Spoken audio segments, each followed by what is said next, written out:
America ने Iran को warning देते हुए कहा है कि मुआहदा तस्लीम करें या तारीख की सख्त तरीन फौजी कार्रवाई का सामना करें।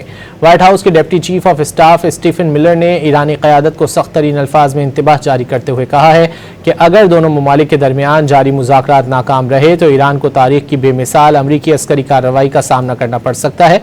अमरीकी न्यूज़ चैनल फॉक्स न्यूज़ से गुफ्तगू करते हुए स्टीफन मिलर ने वाज़ेह किया कि तेहरान की मौजूदा इंतज़ामिया के पास अब वक्त बहुत कम है और उन्हें अमरीकी शराइत पर मबनी फैसले का सामना है। ईरान के पास सिर्फ दो रास्ते हैं, मुआहदे पर दस्तखत करने के लिए राजी हो जाएं या फिर सजा भुगतने के लिए तैयार हो जाएं।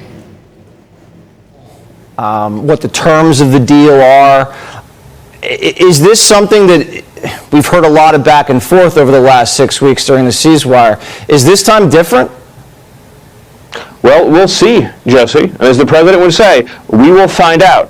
He's made it very clear. It's what they call a binary choice to the remainders, those who are left, those who have taken the place of the regime that was decapitated and the regime that was replaced. This new team in Iran has a choice to make.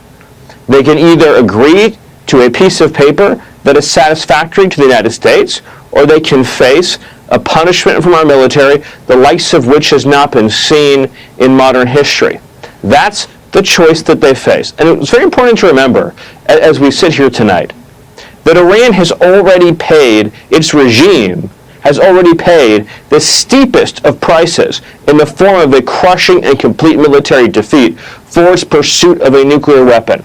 In other words, President Trump has enforced the non-proliferation principle of the United States with raw American might, sending a message not only to the Iranian regime, sending a message not only to the IRGC, but to the whole world, to anyone who would think of doing the same. We have killed and eliminated the evil, wicked, corrupt leadership of that country.